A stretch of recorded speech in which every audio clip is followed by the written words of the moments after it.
It's black. Okay, so I had a very quick talk, so I was very short term that I heard that it should be something around 30 minutes. So I narrowed it down a bit, and today I would like to talk about a bit of theory, what's coming up in Joomla, what are best practices, give you a few keywords, probably you can look up after the meeting, things I consider as important for the current state of Joomla as a third-party developer. And if we have enough time left, yeah, I would like to talk a bit about the plugin system, the new plugin system, because yeah, I will mention it a few times. So probably I give a very quick, rough overview. Yeah, what's coming up, because it's changing more and more. So let's start. Is this in the way? I guess yes. So the question is, what's up with Joomla 4.1, especially for third-party developers? What should third-party developers know? And before we talk about this, I would like to make a little sum up things I consider as important step for Joomla 4 to go a professional way in terms of creating extensions. So one of the things I saw in migration steps is that extensions send out emails still with the old email functionality without using email templates or mail templates. So I think one step is to look into the mail templates. The advantage of having mail templates is that user can manage the template layout by themselves. The second thing I would consider as very important is CLI access or functionality, because as you saw on the fourth point, Joomla is slowly, but we are going in terms of automation. So CLI access is a good way to go this road, because it depends a bit on your audience, of course, and of a target group. But I think if you really would like to target professionals, it's not up to date anymore to give them only a backend interface, but to make bigger tasks, they need CLI functionality. Also, very important is now it's a time to move to a new plugin system, because if you remember, we have this old one on content prepare with this triggering, and then you have your own content prepare method, which is triggered, which still works in Joomla 4, but yeah, it's not the state of the art. We have a subscriber event, which I will explain later, which has a lot of benefits. Yeah, prepare for automation.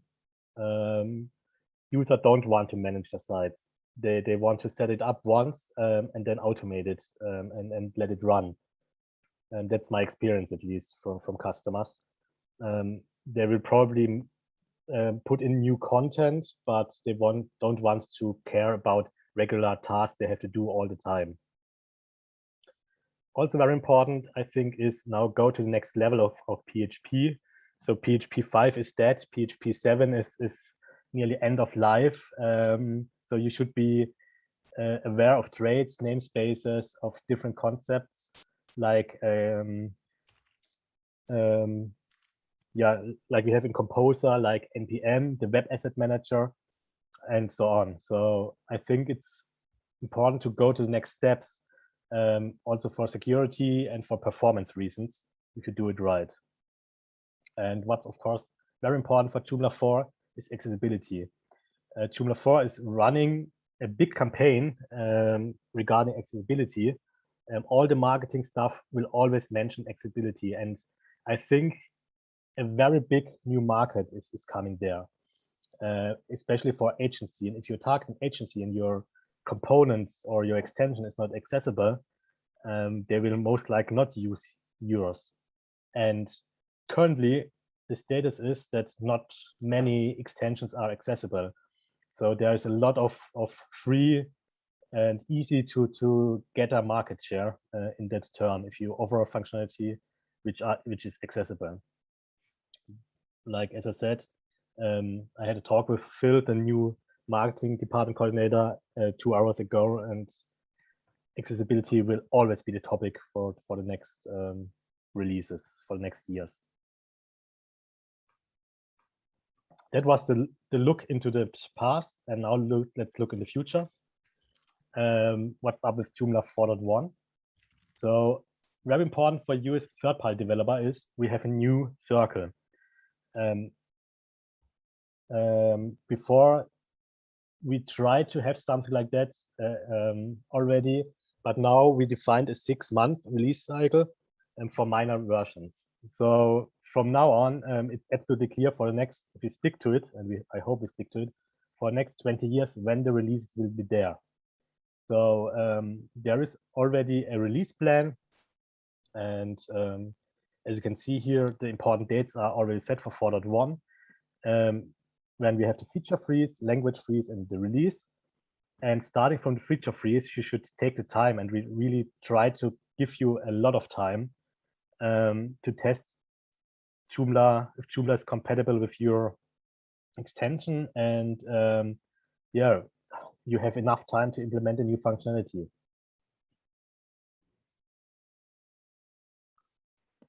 And the next question is, what's changed in Joomla 4.1?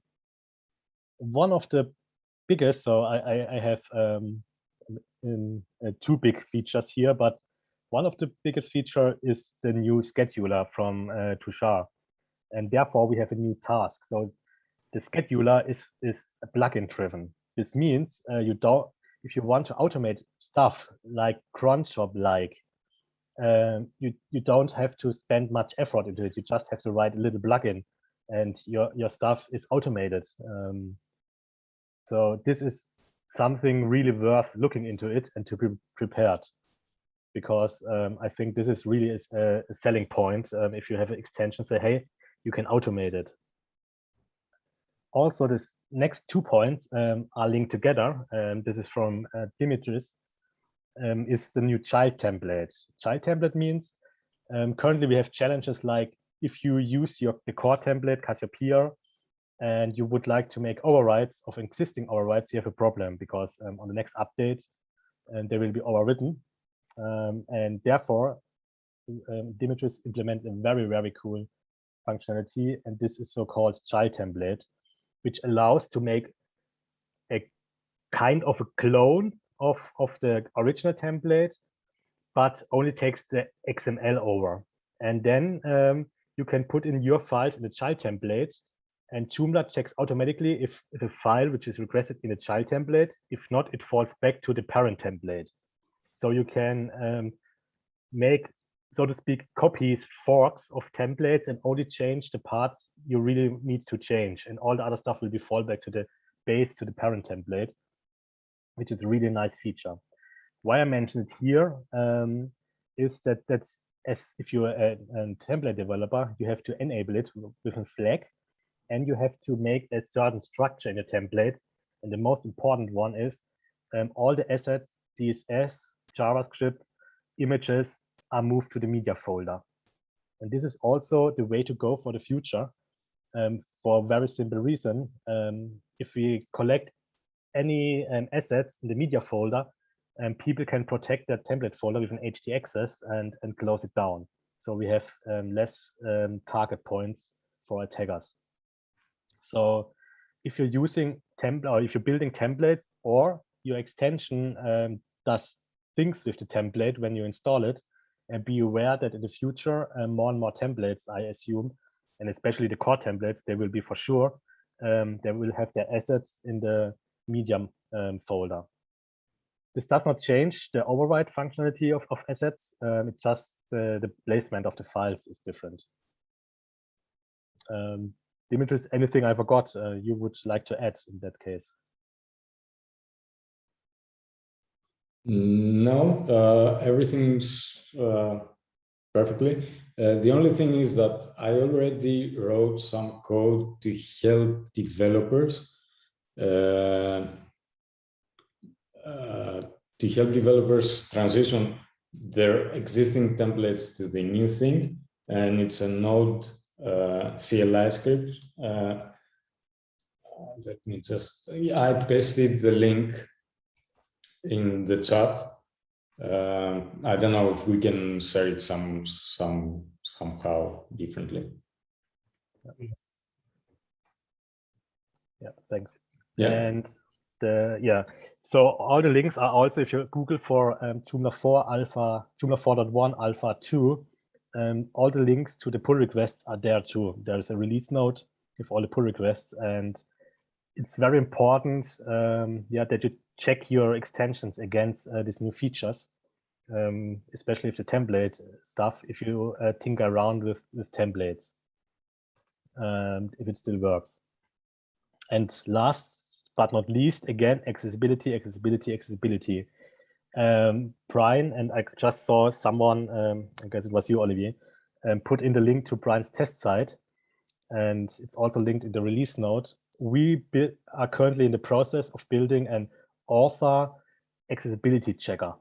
And the idea behind this is there are these accessibility plugins in your browser, and you have an author on your page. He writes an article, clicks on the button, and gets 100 errors all over the page. And this is not helpful because an author normally can't change menu items or can't change headers. So we built a plugin where the page owner can define the scope which should be checked. And this will also be, so beside the child template and the scheduler, which will be the main points and will be marketing as the important changes, accessibility will again be one of the marketing goals. And again, as I said, you should show look that your extensions are accessible. Otherwise, I think you will at least not lose people or lose customer, but at least will not come into the new group of potential customer who are creating accessible websites for different associations which needs accessible pages. So therefore, this plugin is also helpful for your extension. So it can be enabled in your extension, for example, and then you can check by yourself if it's accessible, or at least fix the problems. Accessible is a bit more than enabling a plugin. But it's very nice plugin which shows accessible errors and give recommendation how to fix it in a non-programming way. So it's not always needed a programmer to fix it, but if you have people who can do rudimentary HTML or stuff like that, they can also work with it.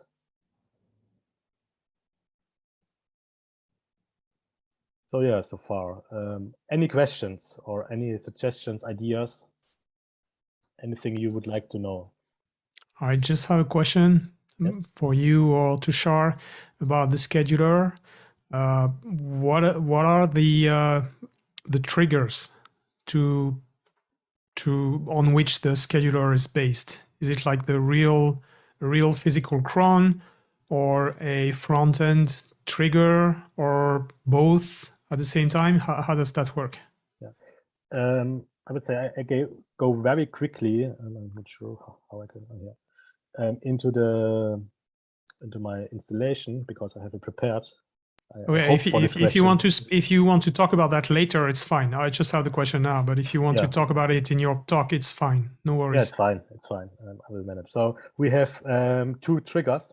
We have the so-called lazy scheduler, which is triggered when the user is on the page. So there's in the background is a web worker /ajax call, which is called after a few seconds when the user is on the page to triggers the cron, so to speak, so the scheduler, the task, and we have the web cron, which gives you an link with a key to be triggered via cron job, for example, so via the server.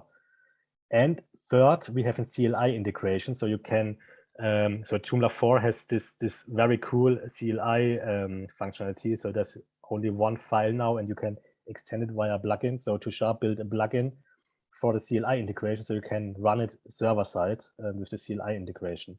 So we have I hope we have covered everything. So you can decide, you can enable, disable what you would like to do, and run it as a web cron, which is then a cron job calling an URL, running it as a lazy scheduler, which is triggered by the visitors of your page, or last but not least, run it as a CLI script and real cron job script, which of course is a PHP cron job then. I hope this answers the questions. Thanks. Thank you. I got one question, Benjamin. Yes. Yeah, just wanted to know. This functionality is available in the dev branch of 4.1. Is that it? It's not merged yet. There is a pull request for it.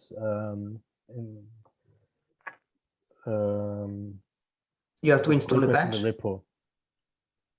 Sorry again. You have to install a patch. Yes. So it's a pull request still. The target is to be merged end of this month, and for then, then it's in the beta. So, or in the alpha 3, it should be in the alpha 3 and in the beta then. But for the moment, it's still a pull request to test. If you want to try it now, what is how? What you can do like that? What you can do is here on the bottom, click here on download and get a full Joomla 4. I saw that it's broken at the moment from the last commit. Yeah, that's what I tried, but it was not working. We will fix it today or at latest tomorrow.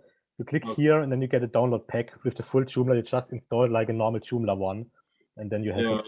Yeah, but there were database issues. That's why I didn't manage to make it work. Okay, so we should wait. Is that it? Yeah, please wait one day and then it will be fixed. Okay. And we'll be there. Okay, thank you. Okay. So yeah. Any more questions for this? No, you're good. Okay. So yeah, I wanted to show this one. So I thought about what could I show you, what probably is interesting and related to Joomla 4. And I decided to talk a bit about a plugin. In this case, especially if you want to work with workflows and a scheduler, and they're running with the new subscriber interface, as you can see here. And I would like to give you a rough overview. We have now 10 minutes left. A rough overview, what you should consider just to get an insight how it works. The first question is, why do we need this new way of triggering plugins? And the answer is, in theory, we don't need it. We could go with the old one. It's working, and it still works the old way for the old triggers. But the new one gives a lot of benefits, like performance benefits and also in handling the events. And one of the biggest difference between the old one and the new one is the following. The old one works the way that you install the plugin like a system plugin. And then Joomla loads all the enabled plugins, also checks the access level and stuff like that. And it gets a list of all plugins. Then it creates an instance of it. Says new plugin 1, new plugin 2, new plugin 3. Have it then there in a big list, and then if a trigger comes, the method of this plugin is called. And as you can see, as Joomla is handling or running around a lot of these instances, it's a lot of memory usage, which is not needed. And with this subscriber interface, it's different. Joomla does not create an instance of the plugin. It just asks the plugin, hey, tell me what triggers you would like to be executed. And Joomla remembers that, saves it in a list. And here a little side note, what's very nice, you can prioritize your plugins. You can say, hey, my plugin is very important. Then it will be ordered up in this list. Or you can say, it's not that important that it's the first plugin. Or probably, for example, a caching plugin should be on cache start. Also when the caching is collected, it should be the last one executed. But if the cache is there and it should load the cache, it should be the first who is executed. So with the subscriber interface, you tell Joomla what you would like to be executed or when you would like to be executed and how important you are. And this looks like that. So you tell there's one method, it's always the same. You can just go into the core, into any plugin of the new one. So it's probably workflow, and it's also in the scheduler, as you can see here. And it's called get subscribed event. And here you give an associated array, which is the name of the event, and then a method you would like to execute. So you don't have to go into the system and have all this on whatever methods in your plugin, but you can define your own plugin. You just have a mapping here. And what Joomla does now is it has this list somewhere saved, and then suddenly, let's say an article is called or is opened, and then there's a on prepare content. And then Joomla looks up and say, okay, which plugin told me I would like to be executed when there's a prepare content event. And in that moment, and not before, but only in that moment, an instant is created and the plugin is executed or the trigger is executed. This is one of the benefits. So we don't have 20 or more system plugins hanging around all the time, being active, but nothing happens with them.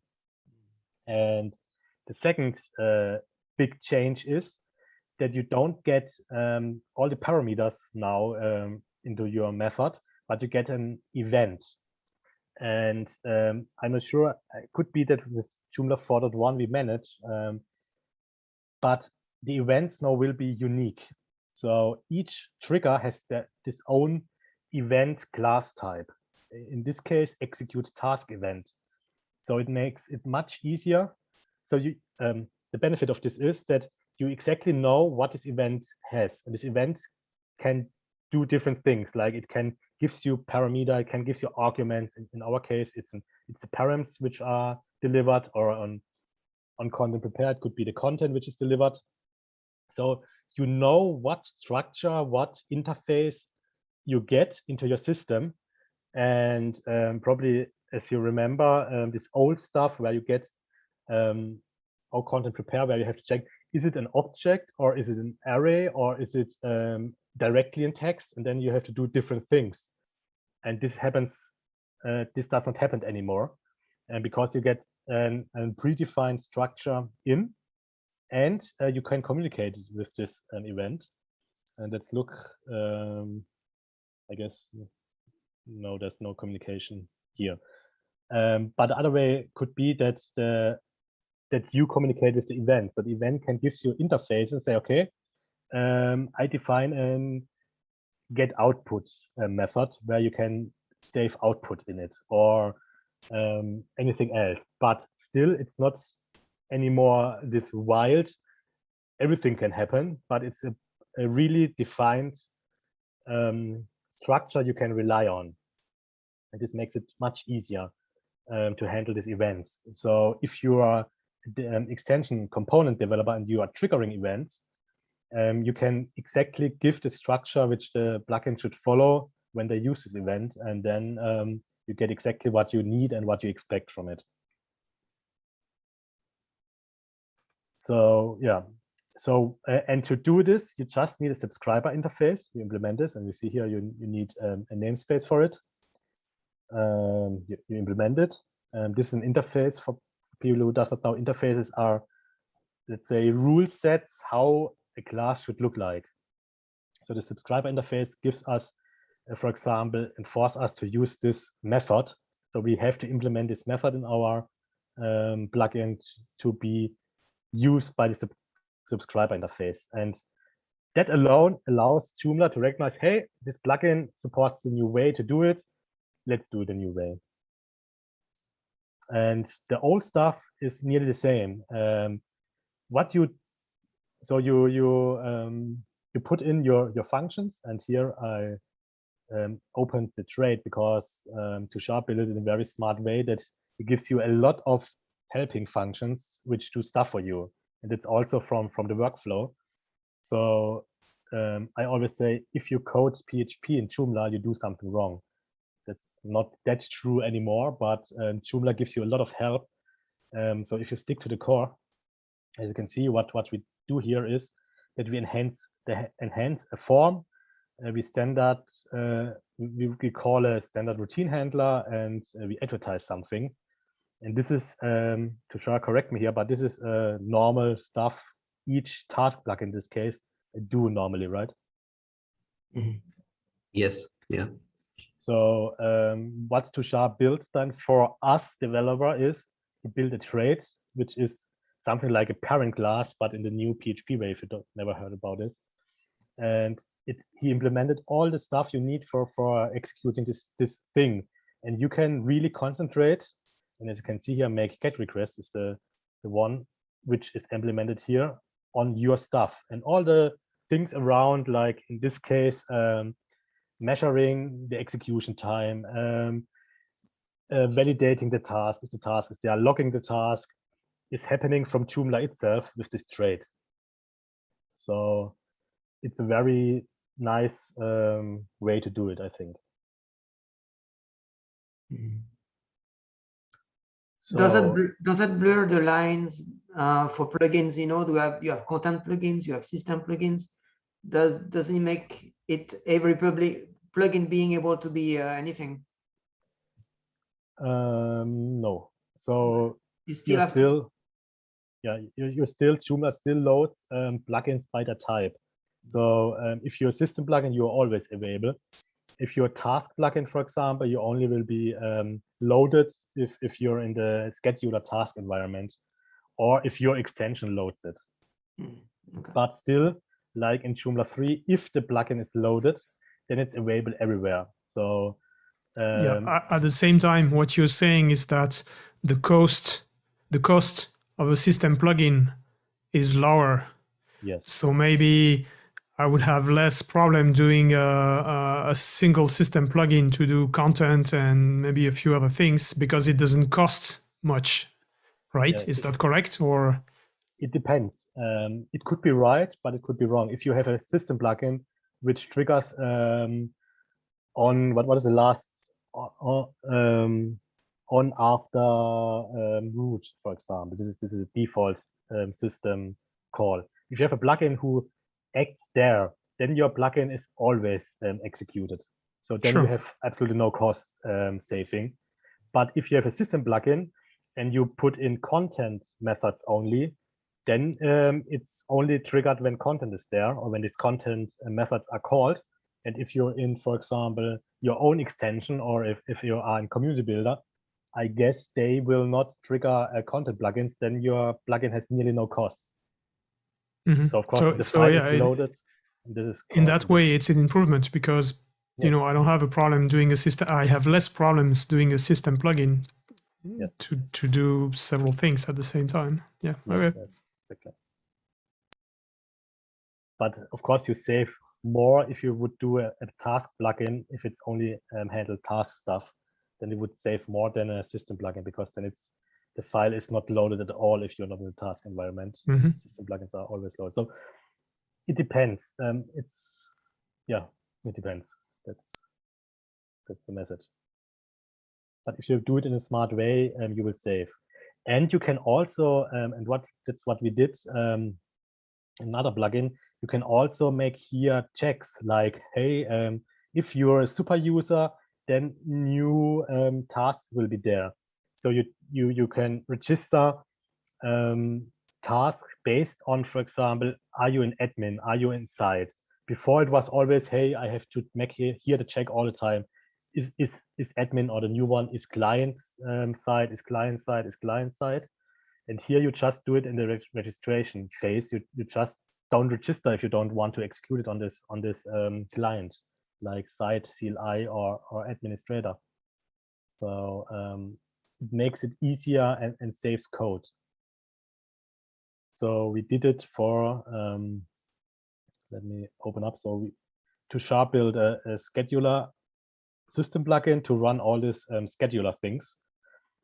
And there we did this exactly the same. So system schedule runner. So this what I showed here code-wise is a task plugin to execute via cron shop, task scheduler, and get requests to certain URLs. Yeah, this is just to show it very quickly. But it's just here task plugin to execute get requests. In my case, I just ping Joomla.org. And we also have here test runner, so I can test it. And we are working currently at the output, it you see it works. The URL was there, and the response is too big to display here because it's a full HTML page. But it's registered. And now, Tushar, you have to tell me where it's the log is there. Probably I have to activate a log for it.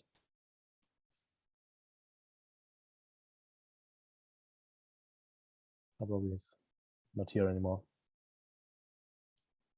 So yeah, you have the logs here, and yeah, I have to check, but the output is logged in files, so we have a logging system there. And for the runner, which is the system plugin for the whole thing, you can see here the logs are in the administrator logs folder. Ah, yes. Okay. Yeah. Thank you very much. Okay, I didn't activate it. I guess that's the problem. But yeah, don't waste the time. So it will be there. So we'll have the output there, and you can see then what happens if it works. As you can see here, what we did is, for example, that we only want to execute this plugin when we in the web, and not in the CLI, for example. And on the side, we run the web cron, and over the administrator, we run the test, which is here. And we also have a web cron key. So the web cron is protected by a key, and this key can be re-initialized here by setting it here to yes. No, not here, to web cron. We set the key, and if I copy here the URL, so we have here key, and now we copy it now. We have a new key here, and this is should only work in the backend. So we limit this call to the backend only, and we don't have to put it everywhere in the plugin itself, and have just some rudimentary checks.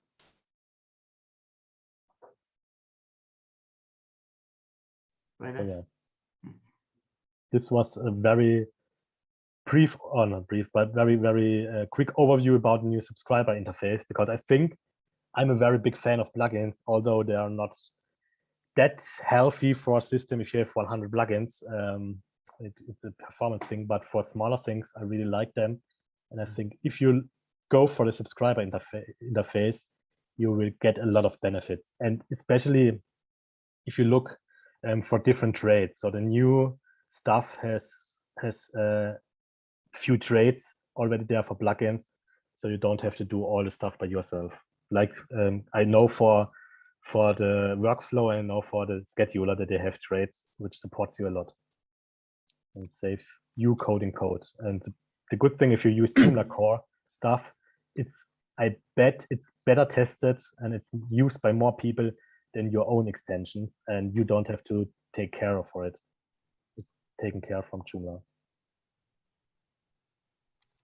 So the elephant in the room, how do we do that also on Joomla 3.10? Is someone still using 3? I thought it's dead. You can't. So it's not in Joomla 3 implemented. You could backport it, of course, but it's Joomla 4 feature.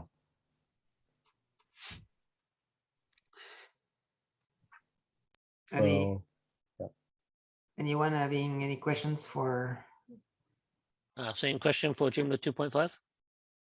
Yeah, 2.5 has it. So if you go back to the 2.5, oh, it's recorded, right? 1.0, not 2.5. 1.0 had it. Yes. Yeah. We removed it for Joomla 3 by purpose, just to have these questions here. Yeah, I'm joking, but Of course, it's always an important question because Yeah, for people who are writing extensions for custom custom extensions for clients, then it doesn't matter that much because you know which platform you're targeting, and if you move to Joomla 4, then you adjust to Joomla 4. But for people who like me and others here who are writing extensions for the Joomla ecosystem, then we need to handle both at the same time. Currently, we need to handle Joomla 3. There's no Joomla 4 market, so to say, yet. So it's important to be able to try and find a way to, before we can actually use these features for the next, well, for some times, we need to be able to have code that runs on both, basically. I mean, at least in my case. So that's an important question. Yeah.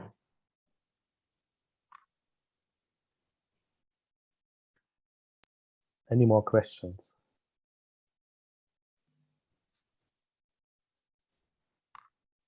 Something I don't see any question in the chat either. Thanks so much, Benjamin, for showing that to us. I'm sure that the template stuff is going to interest anyone.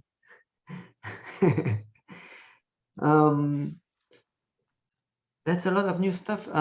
Thank you very much. And I also wanted to thank Laura for sharing her account today, so that we could have this meeting set up as fast as possible. Thanks also to Tushar. I don't know if Tushar, you have something to add to what Benjamin said, or thanks. I think he pretty much put it all out there. Yeah. The question always people asking Tushar how hard it is. As Tushar, you have to know Tushar started without any Joomla knowledge, and I hope you're okay to say it, without much or not at all PHP knowledge 3 months ago. How hard is it now for people to write task plugins and use the new functionality? What would be your estimation? I think even for a complete beginner with Joomla or PHP, writing task plugins is very simple. So just around, I think it was 1.5 months back, we had Eliza Foltine build a task plugin for Joomla. So hers was the first third-party plugin, and she was able to make it in around 10 hours, 5-7 hours or so. It was a simple plugin which involved cleaning out some stuff from locations, so you could make checks for how old files are and clear out files older than a certain period in certain locations in your Joomla installation. It was a neat task plugin. I think she managed to do it pretty fast, and she's not a very experienced extension developer as far as that goes. Okay, you said that that's an infrastructure to run scheduled tasks. Does that, like, I assume then there's an API where I can say I want to run this particular code at, every Monday or something, or next Monday, or at a given time. Do you have some provisions for locking tasks? Like when you have that sort of things, what happens if there's I want to run a task every 5 minutes? What happens if there are like with a front-end scheduler, then you might have multiple requests trying to run the same tasks at the same time. Is there kind of a locking mechanism or something like that where you ensure that, on very busy sites, you might have multiple requests for your Ajax request that's doing that? So do you have a mechanism to locking mechanism? I would like, Yes. I would share the screen again, and I guess Tushar can explain it better. So let me start, and Tushar will put in the details. So if you create the task itself, you can define when it should be executed. And yeah, so we have a locking method in. So if a task is starting executed, it will be logged, all the tasks, then this task is executed, and then you can either unlock it, or you can define a time when you define, like, if for 1 hour it's locked, then the log will be released, so you are not stuck.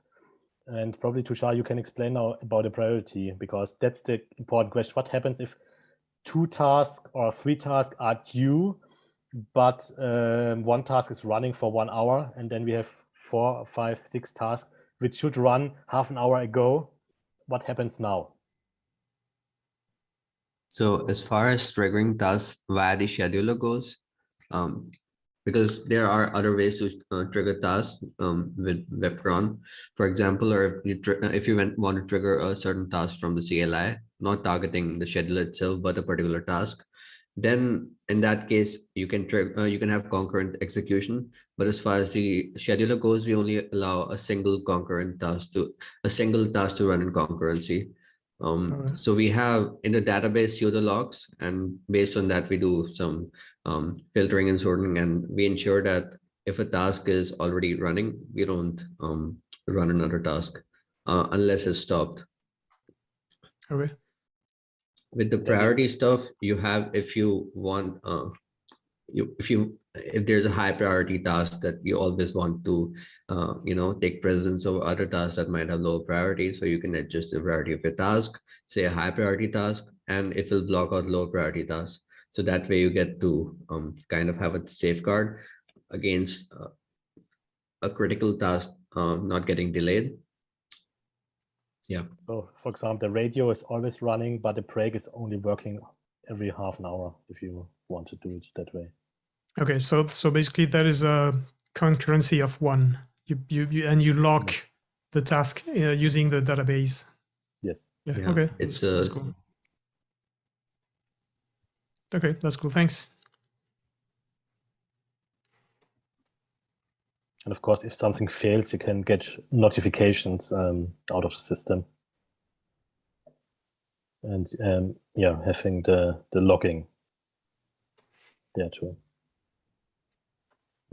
For the logging, we have logging for the scheduler as a whole, and then you can also have logging on a per task basis. And does it email, or is it just put it in a log somewhere? But that depends. If you have email for regular executions switched on, then it'll email you on each successful execution also. Otherwise, the default is it emails you if there's a failure of some sort. Sweet. Okay. So you can set it up here and say when should it email, on success or on failure. Does it notify the emailing system in Joomla, or can you send emails? Yes, email system in Joomla. That's currently status. Probably that's a more future task, but I think this email management thing should be more wider in usage. So not only for backend, but also for frontend, and everyone should get emails. And then this can benefit more from it. But currently, it's you need to activate this get system email flag in your account, and you get the notifications. Yeah, makes sense. Oh, I'm sorry, I think I'm muted. Okay, so task events, this is the email infrastructure is extensible at the moment. So with tasks, what you have is on every success, full execution, or on a failure, we dispatch events, which you can lash onto and have your own extension do something if that needs to be done. Yeah, right. It's very important. I think very cool that if you make a backup and it fails, you could run the backup again or another backup script. So something like that. So what I thought originally was also we could have integrations with other platforms like Pushbullet, which are, I think, pretty popular these days with administrators and people who are automating things. Yeah, or just go to Slack, or send a notification to Slack or something like that. If we had plugins for that, it would be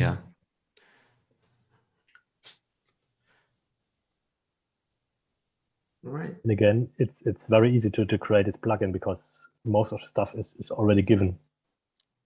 Mhm. Yeah. Yeah, so the basic structure around that, and then you can just add your stuff to it. So it's very nice. I already have ideas in my mind about extensions that are going to benefit from it. That was the hope of this project, to make it possible, yeah, especially for third-party developer. That's our hope. It's third-party developer goes there and create a lot of plugins. So all this task stuff, so if you create a new task, here are plugins. So you create, just as I showed before, plugins, and then it appears here automatically if it's published, and people can use it. So, and it looks like, so we tried to evaluate the module selection, so it looks familiar. And yeah, you push in the plugin into the system, and you have it here. Mhm. That's cool. Are these going to be part of the ones you show us right now? Are a part of the project? Or There are currently, we are not sure if we ship all of them, although it's a nice thing, toggling websites online, offline. I'm not sure if we put it there or if we put it in the Joomla extension directory. Mhm. But it at will least be the very get interesting. Yeah. will be there for sure. Yeah, it would be very interesting to have them around so that we can see how the code is written and learn from it too. Mm. Yeah. All right, thanks, Benjamin, and thanks to Tushar too for showing us all that. You're very welcome. Laura just joined us. Hey, Laura. Hi, Laura. We lost a couple attendees, but we were quite a few. There were quite a few people already here, so that was great. I think we had a great meeting. We learned a lot of stuff from Benjamin, Tushar, Dimitris, and I think we've got the foundation for our group, and hopefully we go forward from there. Yep. There's one thing I'd like to discuss and with Benjamin, because you're kind of a representative for the core developers, of course, because you're here tonight, so it's going to be on you. But even before you arrived, the discussion, there were a couple of items that standed out, and the first thing was documentation.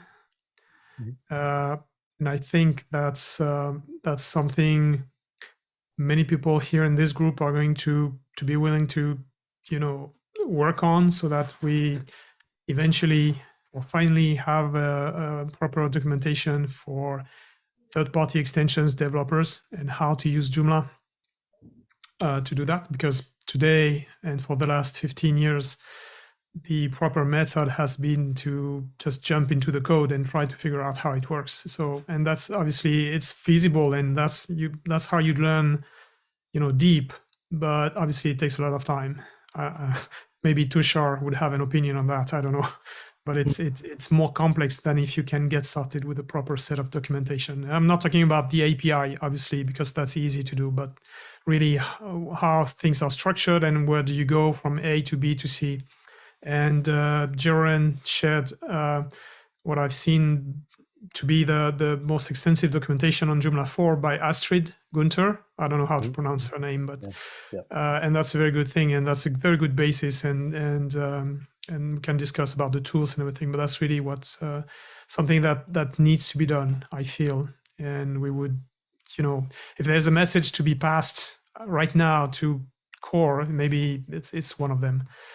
And the second thing is something we discussed together on Glib. Here. Yes, so we also had a feedback session with the students, and Tushar was very friendly because he said, the documentation is not that good in Joomla, and to be honest, it sucks.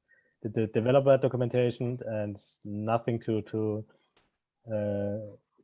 speak politically correct. It's not good, and we know it. And yeah, but the question is, what can? So yes, I agree. What can we do as you said, some people would like to contribute, which is very nice. I really like that. What can we do to make your life or our life easier? This would be probably a question I would like to give back.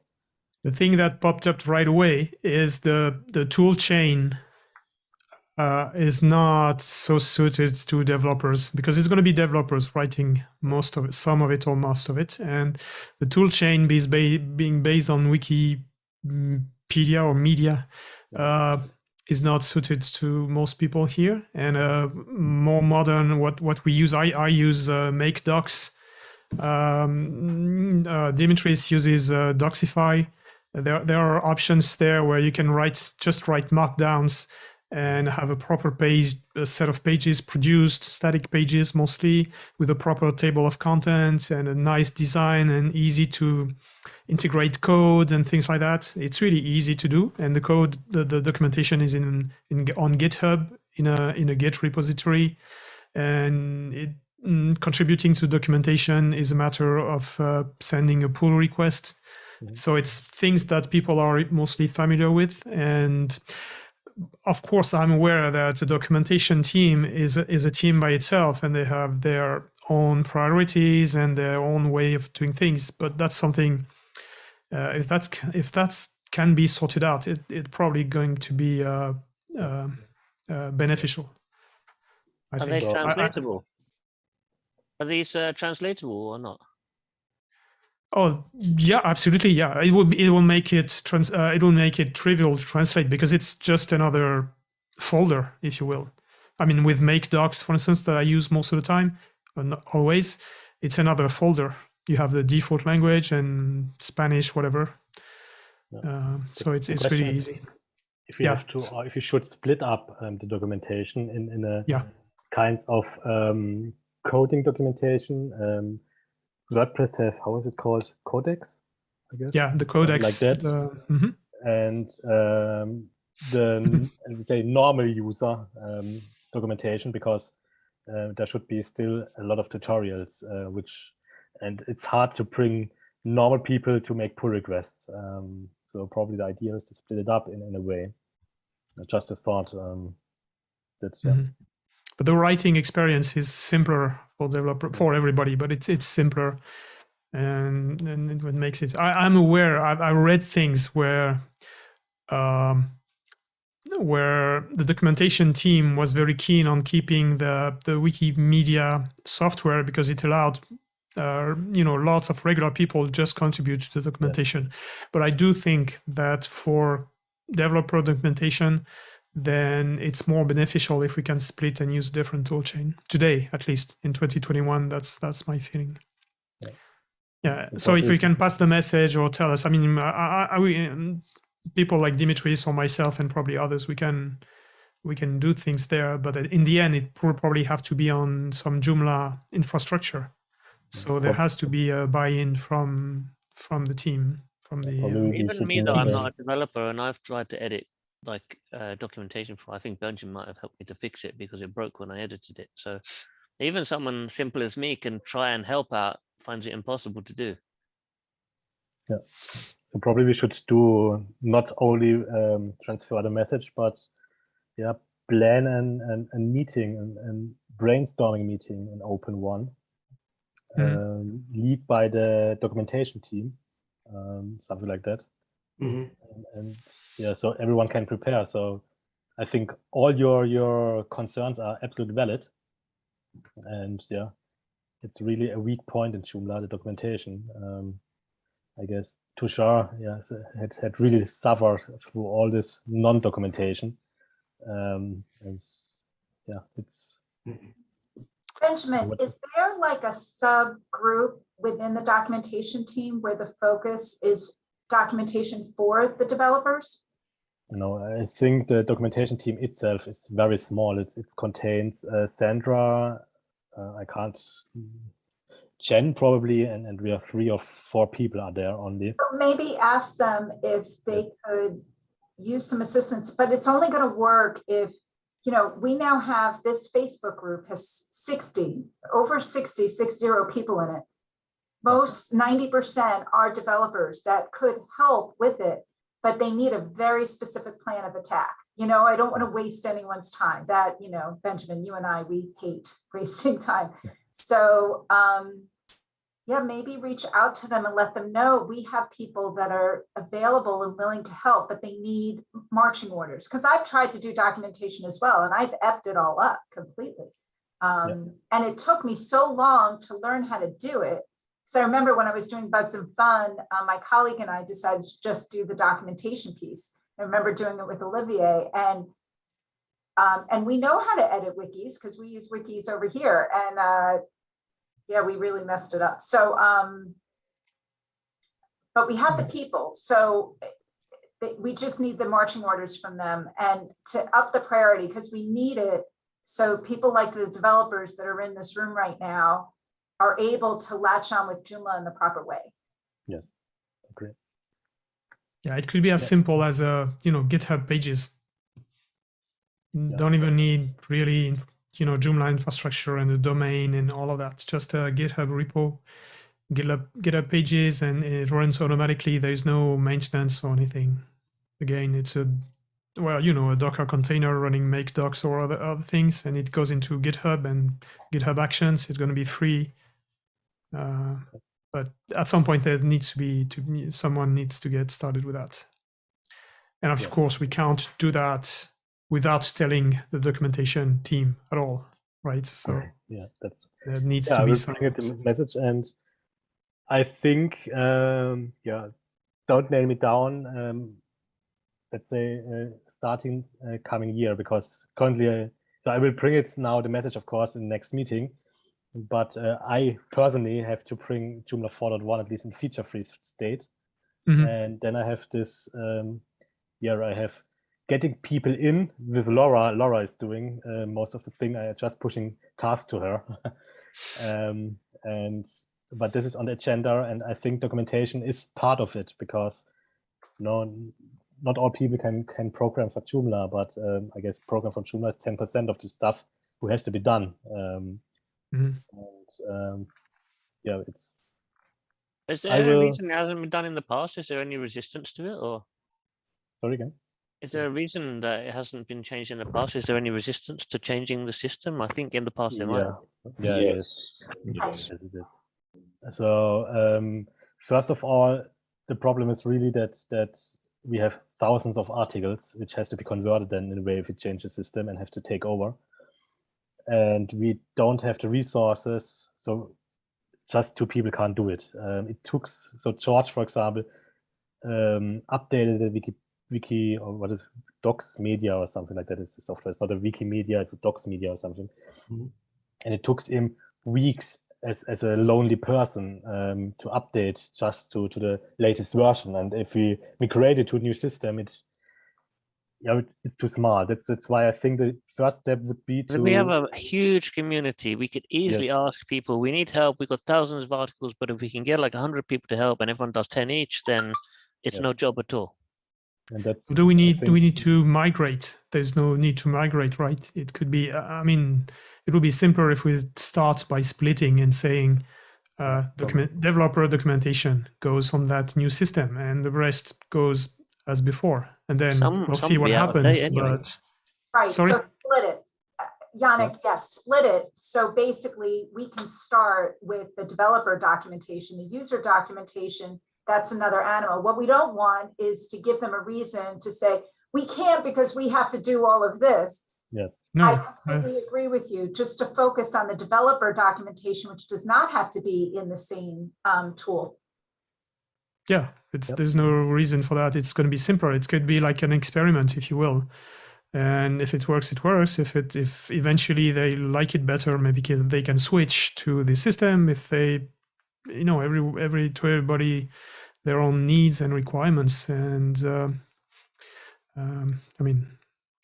I think it's better to start with an experiment and get started and see where we go. And with a simpler system, it can work. I think for developer documentations, it's so easy. Since the day I switched to that sort of system for documentation, it's day and night compared to what I had before.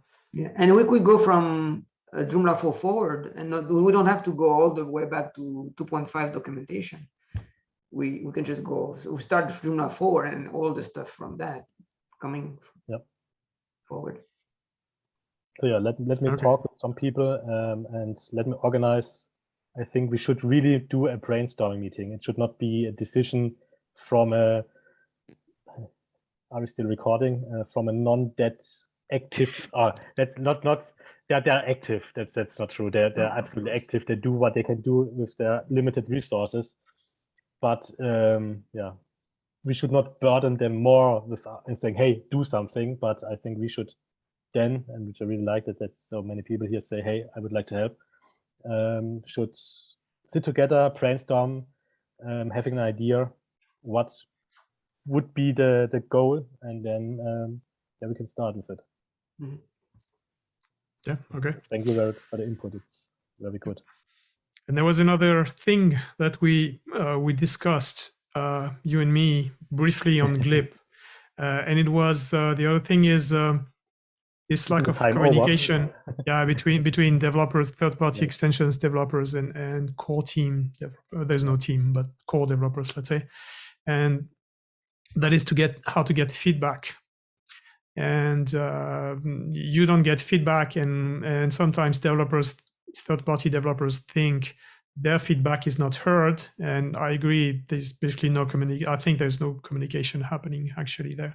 So I just through the idea of adding a couple of additional tags maybe on GitHub issues, because if I go to GitHub, to the Joomla CMS repo GitHub issues, then there are hundreds of issues, and most of them are not something of concern to me. It's something I can help or something so I don't know really where to go and where to look. So I think it would be important to have, or it will help to have a way for you guys to surface issues where you need feedback, and in the same time it will be easier for us to identify conversations where we need to have some input. So I suggested having a couple of tags, and of course we would need to communicate that in that group and everywhere we can, so that developers should go to these issues first to get feedback.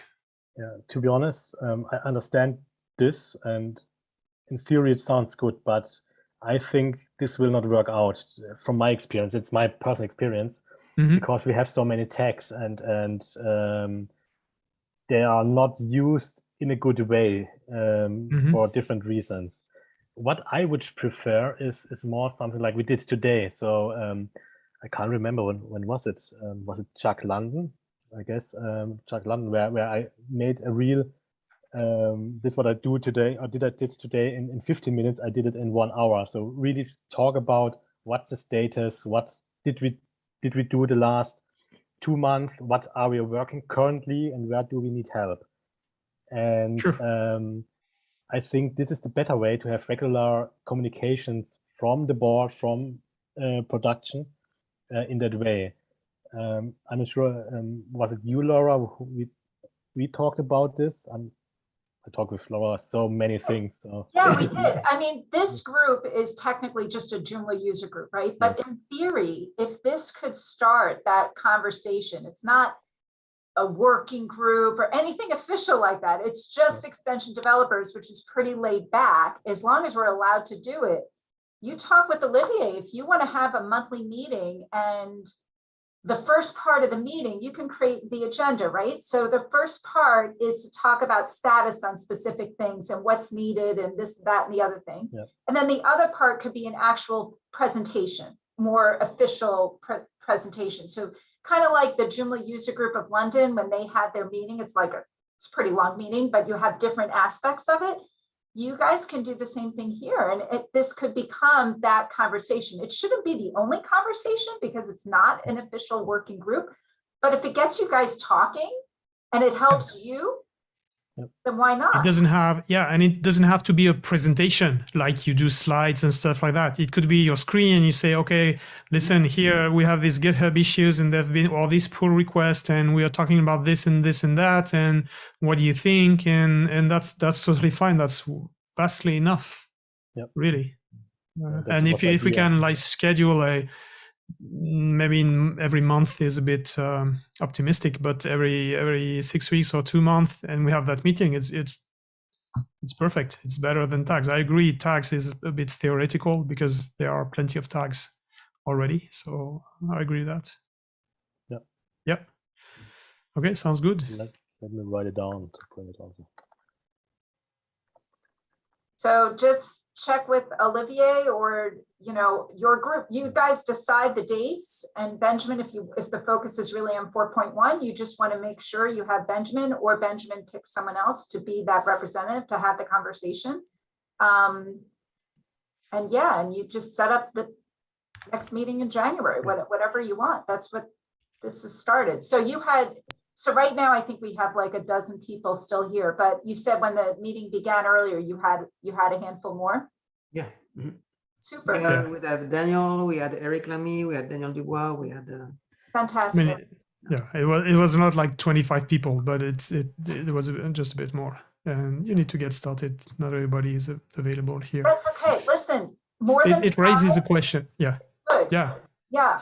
It raises a question that we'll have to address maybe later on, and we didn't mention it here, is that at your initiative, we started on a Facebook group because it was easy. It was there, and we didn't have to do anything, and we just started a Facebook group, and it was there. But obviously, it may not be the best solution for everyone. Like Benjamin, I don't even think you're on Facebook, right?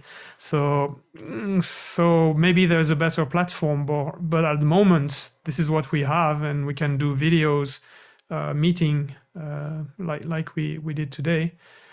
Maybe in a few months we'll have a better platform where we have more people coming. But actually, I'm not aware. I'm not sure what that can be. Suggestions are And open. use Google Plus. Yeah. Oh, yeah. Yeah, that will be very efficient. Now again, I have to ask Laura, wasn't there a plan to have a Chuck kit or something like that, to have a finished web page with the subdomain, and you just call Lucar and he press a button, and then you have a web page running with the most important things? Wasn't this a plan, or was it only an event? I don't know. I think that's in like our dream world. But for So now, Joomla Day has it already. And oh we no, posted Joomla also. Day doesn't have the page. It just has the URL. Okay. It's just the DNS. So I thought he was going to create a DNS for user groups as well. It was like Joomla user group or something dot, just like Joomla Day online or something. I think that was the URL. So it's really just a URL. It's not a building of a website or anything like that. But I think this group, if they wanted to, they could build a website. They're definitely capable if they want to. It's up to them. But the Facebook group, the only problem with the Facebook group, although you have 60 people, there were a lot of people on Glip that did, a lot of people are very like, no, I'm not going near Facebook, that type of thing. But as long as you're able to get the word out to people when you have meetings like this, it doesn't need to be only on the Facebook group. So the question is where, for any of these recordings, where you're going to host them. You can just upload it to YouTube and slice it a little bit, and then send out a link, to the video that people can have access. You just want a place to keep them if you think it's worthwhile for people to be able to go back. Certainly. So that's up to the group. But I suggested to Olivier to create the group on Joomla.org as an official Joomla user group, because even if I've been asking to remove the location in a jug, because it is not required to have a physical location, I don't know if they officially have yet, but this is a valid user group. So try to create it, and let's see what hoops you have to go through. We were very careful on making sure Luca gave us the right name. So we would go through that correctly, and we got that. So now request the access, and and then hopefully other virtual user groups based on topics like this will start happening, because I think this is really powerful. Thank you. we get the ball started. Yeah. Get the ball running. I But I love think it. for now, the Facebook group is fine, I think, right? for the foreseeable future, it's fine. It's the easiest, and like you said, you have plenty of people already. So we couldn't find, between the three of us, Ian, Olivier, and myself, we couldn't find a chat platform we are all on. Like we tried Glip, Slack, Teams, whatever. It doesn't work. We don't have that. So you see how complex it can be. Yeah, and I think that's perfectly fine. So it's more of, the Facebook group is for the instant conversations, but I think if you have these regular meetings, I know when we originally first started, I said you can have a meeting once a year. It doesn't matter to me. If you feel that these get-togethers are going to be more worthwhile because you have someone from Joomla Core and you're going to have someone's ear to you at that time, then maybe you will have them more frequently and it'll be more useful and you'll get, really good feedback. So that's, Yeah. There's also something we discussed before the meeting, which is there's also a Google group for, exactly focused on Joomla development, the Joomla-dev.general. And you have people there asking questions about how to develop extensions and how to port them to port them to Joomla, upgrade to Joomla 4 and things like that. And I think it's important that we go there regularly because it's a strong basis. There are people used to asking questions there. I've seen the number of posts per day because I get alerts here, so notifications. So I've seen the number of. Sorry. Who moderates this? Is there a moderator? I don't think so. No, I don't think so. I didn't see any information about moderation. It's just a Joomla Google group. You've got the address, the URL in the chat, and it's useful. But I've seen over the years the number of posts per day has gone down dramatically, and but it's still there's GitHub discussion also, but it's still a good place to be. I think there are people asking questions there, but there are not that many people replying. That's the point. But perhaps this would be a good place to put the announcement of a future meeting to let people know about it. Yeah. And plus, what about with what's it called? Not Slack. Oh, he's going to be so mad at me because he did a whole session on it in J-Day. I'm losing my brain. What is it called? Not Slack. It's not Slack. It's Teams. No, Zoom, not Skype. Discord. No. Our Google friend Meet. Discord. From Australia. No, from Australia. What is it? Aussie chat. How do we not know? We should all know what this is because he talks about it all the time. From Australia. Patrick talked about? What is it? From Patrick? No, Mick. Joomla support platforms. Stack Exchange. Oh yeah, you're right. So that might be a place where, again, I'm not requiring or saying anyone, to be in all these different places is impossible. But when you have a meeting, maybe go to Joomla Stack Exchange. Yes. Yeah. Yes. Mm-hmm. That's what I meant. Yeah. Okay. And there's also the GitHub discussion. Yeah, on J-Day USA. And if you're not members of it, you can join. If you go to our homepage, you can request access, and there's 28 videos on here. But Mick's video about Joomla Stack Exchange is on there. May I say something on something similar to documentation, like relevant, not similar.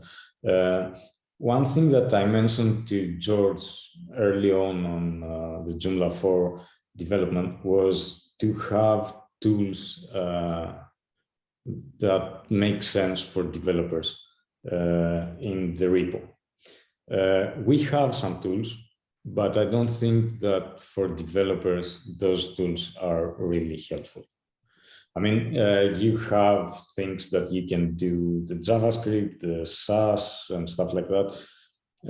But a developer needs more stuff. It needs to package his extension, it needs to fetch the languages from whatever. There are lots of things that a developer needs, actual needs to do development proper.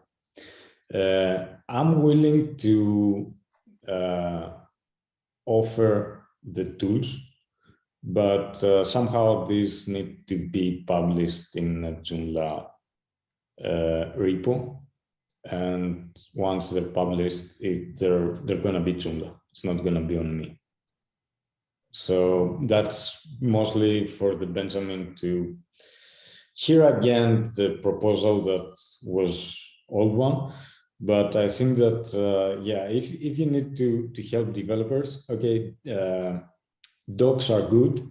But if you also have tools to help them, like you can have, I don't know if anybody here is familiar with Laravel Artisan, where you build models, controllers, you do the migration of the database, you do everything basically with the CLI.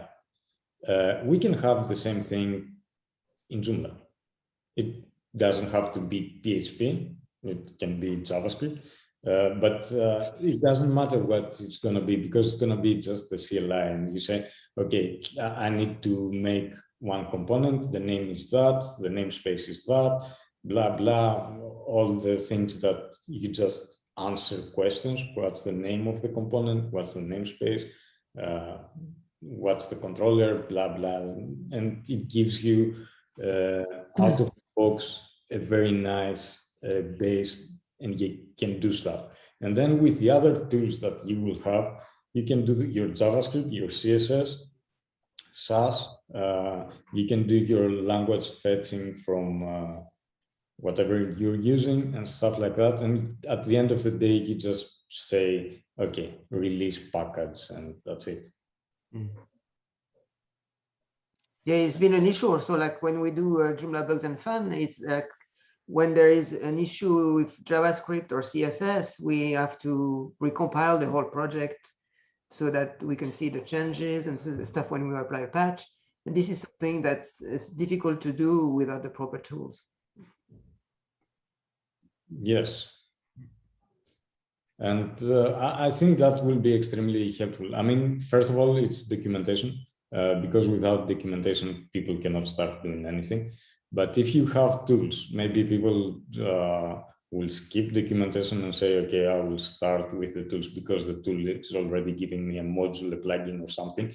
And they will just then start digging the documentation and say, okay, I want to do something with the user, I want to do something with the database, blah, blah. And then they will start seeking for the documentation as they go.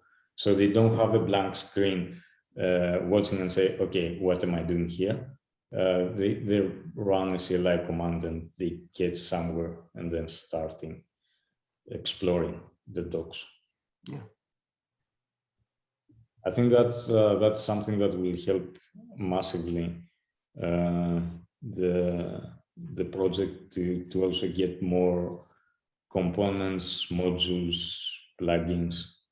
Okay, most of them they're going to be bad quality, but at least if the tools are good, they're not going to be the lowest quality, like WordPress, let's say. Yeah. All right. Okay. Well, thank you very much, everybody, for joining us for this meeting, for this first. So we were thinking of doing it every couple of months, but depending on how we're going to deal with how we want to follow the discussions on issues and stuff like that with the core team, we may have meetings a little more often. We'll see that. So thank you, everyone. Thank you, Laura, for your account and your help. Thank you, Benjamin and Tusha, for your presentation. Thank you, Dimitris, also for your insights. And well, thank you, everyone. Thank you, guys. Thank you. I enjoyed it. I enjoyed it. Have a great evening. Most of you are